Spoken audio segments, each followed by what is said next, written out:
HSC 25 base আজ হচ্ছে ICT chapter 4 HTML ও web design থেকে আমি তোমাদেরকে কিছু সিকিউ সাজেশন দেব এবং সলভ করে দেবো যেগুলো হচ্ছে পরীক্ষার জন্য খুবই ইম্পর্টেন্ট। সো আমি এখানে একটা উদ্দীপক লিখে রাখছি, বাংলাদেশ ক্রিকেট টিম একটা উদ্দীপক আছে। উদ্দীপকটি এসটিএমএল কোডের সাহায্যে লিখো। তোমরা জানো ম্যাক্সিমামই তোমাদের পরীক্ষায় কি আসে, এসটিএমএল কোডিং আসে, মানে এই অধ্যায় থেকে দুইটা শ্রেণী তোমাদের থাকবে। সো এসটিএমএল কোডিং লিখতে বলবে, এটা পরীক্ষায় নিশ্চিত থাকতে পারো। এখন এই উদ্দীপকটা দিছে দিয়ে বলছে এসটিএমএল কোডিং লিখো। তো আমরা জানি যে ভাই আমরা যদি এসটিএমএল কোডিং লিখতে যাই তাহলে ফার্স্ট অফ অল আমাকে দেখতে হবে, উদ্দীপকের দিকে তাকাতে হবে এটা কিসে আছে, এটা কি টেবলে আছে নাকি প্যারাগ্রাফে আছে নাকি ভাই লিস্টে আছে। এখন আমরা টেবল এবং পেজ দুইটার মধ্যে কি একটা পেজ করে দেখো, এই যে একটা পেজের ভিতর যখন এভাবে কলাম থাকবে, সারি থাকবে, তখন সেটাকে আমরা বলতে পারি একটা টেবল। বাট জাস্ট যদি এরকম একটা পেজ থাকে তখন এটা পেজই হয়, এটা কিন্তু টেবল হয় না। টেবল পেজের ভিতরে যদি কলাম থাকে এবং সারি থাকে তখন সেটা কি হয়ে যায়, একটা টেবল হয়ে যায়। তাহলে সেটা কিসে আছে দেখো, একটা পেজ, এই পেজের ভিতরে একটা কলাম আছে, আবার কি আছে, সারিও আছে, দ্যাট মিন্স এটা একটা টেবল। তুমি সিদ্ধান্ত নিতে পারছো। এখন এটা এসটিএমএল কোডিং লিখো। আমরা জানি যে কোনো এসটিএমএল কোডিং লিখি না কেন ফার্স্ট অফ অল হচ্ছে এসটিএমএল দ্বারা শুরু, তারপর হচ্ছে হেড, তারপরে কি টাইটেল কি, টাইটেল হচ্ছে বাংলাদেশ ক্রিকেট টিম নিয়ে, তাই আমরা কি লিখলাম, ক্রিকেট টিম। টাইটেলকে সাথে সাথে কি করে দিতে হবে, স্ল্যাশ করে দিতে হবে। দিস স্ল্যাশ করে দেন তুমি মনে করো টাইটেল খুঁজে পাচ্ছ না, যে ভাই আমরা টাইটেল কোনো কিছু খুঁজে পাচ্ছি না, এগুলোতে কি করবো, ওই ক্ষেত্রে তুমি টাইটেল লিখে ডট ডট দিয়ে টাইটেলকে স্ল্যাশ করে দিতে পারো। তারপর হচ্ছে হেডকে স্ল্যাশ করে দিবা, দেন হচ্ছে কাকে আনবা, বডিকে আনবা। এতটুকু যে কোনো এসটিএমএল কোডিং এর জন্য এতটুকু ফিক্স থাকবে। এখন এই বডির ভিতরে আমি এই উদ্দীপকটাকে লিখবো। এখন বডি লিখছি, দেখো তো এই টেবিলের উপর কি আছে, বাংলাদেশ আছে। টেবিলের উপর কি আছে, বাংলাদেশ। তো আমরা জানি টেবিলের উপর যখন কোনো কিছু থাকবে তখন সেটা কি হয়ে যায়, সেটা ক্যাপশন হিসেবে কি করে পরিচিতি লাভ করে। তো এটা হচ্ছে আমার কি, ক্যাপশন। তাই আমি লিখলাম ক্যাপশন বাংলাদেশ, ক্যাপশনকে সাথে সাথে কি করে দিব, স্ল্যাশ করে দিব, এই যে দিছি স্ল্যাশ করে। দেন হচ্ছে এটা যেহেতু টেবল, তাই আমরা লিখলাম টেবল বর্ডার ইকুয়াল কি 1। দেখো টেবল বর্ডার ইকুয়াল 1। আর ইনভার্টেড কমা কয়টা দিচ্ছি, দুইটা। অনেকে কি করে একটা ইনভার্টেড কমা দেয়, একটা দেওয়া যাবে না, কয়টা দিতে হবে, দুইটা। এখন আমরা শুরু করি।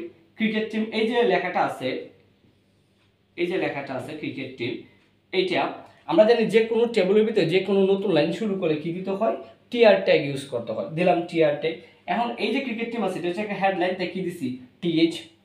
এখন ক্রিকেট টিম দেখো তো সম্পূর্ণ একটা ঘর দখল করে নিয়েছে, আবার কয়টা ঘরের সমান, দুইটা ঘরের সমান। কিভাবে দেখো তো, এই যে ক্রিকেট টিমের মধ্যে কলাম কয়টা, একটা কলাম। এই ক্রিকেট টিমের মধ্যে কলাম কয়টা, একটা কলাম। যেহেতু কলাম একটা, ঘর কয়টা, এদিকে একটা এইদিকে একটা, ঘর কয়টা, দুইটা। আর দুইটা গদি নিয়ে রাখছে সে কি, লম্বালম্বী নিয়ে রাখছে। তো আমরা জানি লম্বালম্বী বা উলম্বভাবে ঘর যদি দখল করে ওই ক্ষেত্রে কি হয়, কলস্পান হয়। তো আমরা লিখলাম টিএইচ কলস্পান ইকুয়াল 2, কত 2, কারণ আমরা জানি কয়টা ঘর নিয়ে রাখছে, দুইটা ঘর নিয়ে রাখছে। তারপরে এই যে ক্রিকেট টিম লেখাটা আছে এটা কি একেবারে মধ্যে আছে না, মানে সেন্টারে আছে। যেহেতু এটা সেন্টারে আছে আমরা লিখলাম অ্যালাইন ইকুয়াল কি, সেন্টার। এই ঘরটা কে দখল করে রাখছে, ক্রিকেট টিম, তাই লিখলাম কি, ক্রিকেট টিম। এখন এই ঘরের কাজ শেষ। এটার জন্য কি ব্যবহার করছিলাম, আমি টিএস ব্যবহার করছিলাম। টিএস কে আমি স্ল্যাশ করে দিলাম, এই যে টিএস কে স্ল্যাশ করে দিলাম। তারপর এই ঘরের কাজ শেষ। আমরা জানি একটা শারীরিক কাজ শেষ হয়ে গেলে আমরা টিআর দ্বারা শুরু করি এবং টিআর দ্বারা কি করে দিই, শেষ করে দিই। বুঝাইতে পারছি কথাটা?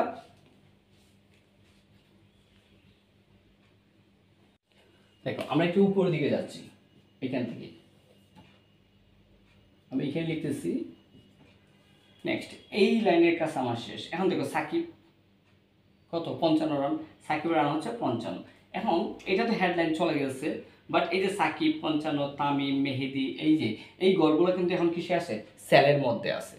তো আমরা জানি হেডলাইনের কাজ শেষ, এখন হচ্ছে কিসের মধ্যে, সেলের মধ্যে। আমরা নতুন একটা লাইন শুরু করি, তাই কি দিব, টিআর দিছি, টিআর। তারপরে কি লিখবো, সাকিব। সাকিব কিসের ভিতরে আছে, একটা সেলের ভিতরে আছে, তাই আমরা কি দিব, টিডি। টিডি দিয়ে কি লিখবো, সাকিব। সাকিব, এই সাকিবের টিডিকে আমরা সাথে সাথে কি করে দেব, স্ল্যাশ করে দেব। সাকিবের টিডিকে আমরা কি করে দিলাম, স্ল্যাশ করে দিলাম। সাকিব কত রান করছে, 55। এই যে 55 এটাও কিসের ভিতরে আছে, এটা তো একটা সেলের ভিতরে আছে।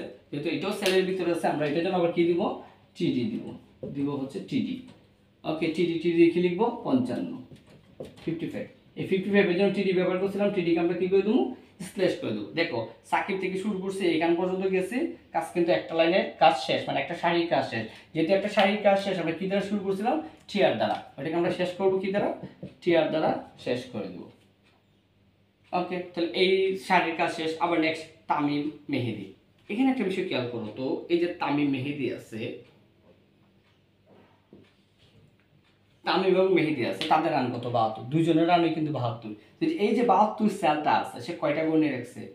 সে কিন্তু 2টা গোল নিয়েছে। সে নিজে একটা গোল দখল করে রাখছে, মানে সম্পূর্ণ একটা গোল দখল করে রাখছে। আবার কি তার সারিতে কয়টা আছে? 2টা। যে তামিম মেহেদি একটা আছে দাগ, যেহেতু দাগ একটা আছে, কিসে আছে? সারিতে আছে। যেহেতু এটা সারিতে আছে, তো কিন্তু আমরা বলতে পারি সে কয়টা গোল নিয়ে রাখছে? 2টা গোল, এবং কি সারিতে 2টা গোল দখল করে রাখছে। সো আমরা শুরু করি। তামিম লিখি তামিম, নতুন একটা লাইন শুরু করতেছি, কি দিব? TR tag. নতুন লাইন শুরু করতেছি, কি দিব? টিআর ট্যাগ দিছি বাই টিআর ট্যাগ।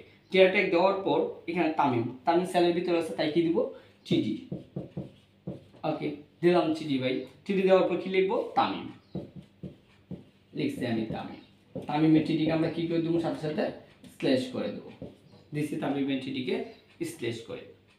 দেন তারপরে কি আছে আমাদের? 72 আছে, মানে 72 আছে। তো আমরা লিখি যে এটাকে আবার টিডি, আবার টিডি। এই যে টিডি লিখবো আমরা এখন, দেখো এই যে 72, এটা কার রান? এটা কিন্তু তামিমের রান হচ্ছে, আবার কি মেহেদির রান। তো ওই ক্ষেত্রে আমরা আবার টিডি দিয়ে লিখে ফেলি এর সাথে মেহেদি। মেহেদি, এই মেহেদি টিডিকে আমরা কি করে দিই? স্ল্যাশ করে দিই। দিলাম স্ল্যাশ করতে। এই যে 72, 72টা দুইজনের রান, তাই আবার টিডি দিব। টিডি দিয়ে একটু থামলাম। দেখো কেন থামলাম? 72 কয়টা গোল নিয়ে রাখছে? 2টা গোল নিয়ে রাখছে। 2টা গোল নিয়ে রাখছে, যে কিভাবে নিয়ে রাখছে? সারিতে, মানে অনুভূমিক দিকে নিয়ে রাখছে। যেহেতু সে অনুভূমিক দিকে নিয়ে রাখছে, কয়টা গোল নিয়ে রাখছে? 2টা গোল। আমরা জানি অনুভূমিক বা সারিতে গোল নিয়ে রাখলে সেটা কি হয়? রসপান হয়। রসপান। যে টিডি রসপান ইকুয়াল কয়টা গোল নিয়ে রাখছে? 2টা গোল।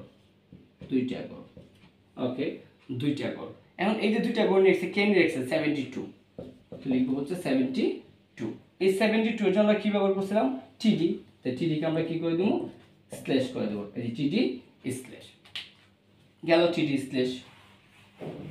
এখন দেখো তো সম্পূর্ণ সেলের কাজ শেষ না? সরি, শাড়ির কাজ শেষ না? এই যে এখান থেকে শুরু করছিলাম, এতটুকু শেষ। যেহেতু শাড়ির কাজ শেষ, কি দ্বারা শুরু করছিলাম? এই যে টিয়ার দ্বারা। তো টিয়ার দ্বারা আমরা কি করে দেবো? এটাকে শেষ করে দেবো। তাহলে আমার এই উদ্দীপকের কাজ কিন্তু শেষ। যেহেতু উদ্দীপকের কাজ শেষ, আমি কাকে কাকে ব্লক দিই নাই তোমরা একটু দেখো। এই যে আমরা লিখছিলাম না টেবল, তো টেবলকে আমরা ব্লক দিই নাই। তো তুমি এখানে টেবলকে কি করে দিবা? স্ল্যাশ করে দিবা। Table slash. তারপর কাকে স্ল্যাশ করবা? বডিকে স্ল্যাশ করবা। Body slash table body. তারপরে কাকে? HTML কে স্ল্যাশ করে দেবো। দেখো বুঝছো কিনা? এই টাইপটা তোমাদের 3 মার্কসের জন্য পরীক্ষা আসবে। বুঝাইতে পারছি?